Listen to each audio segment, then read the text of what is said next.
अगं त्यांचं ऑनलाईन आहे ना रजिस्टर.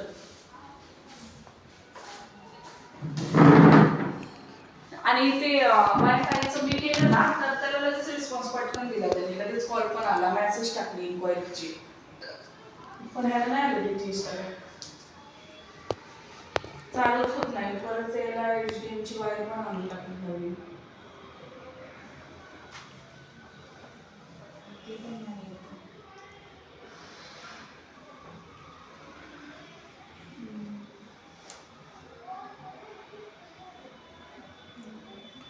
तर करतात लोक टी व्ही नाही तर मग टी व्ही मध्ये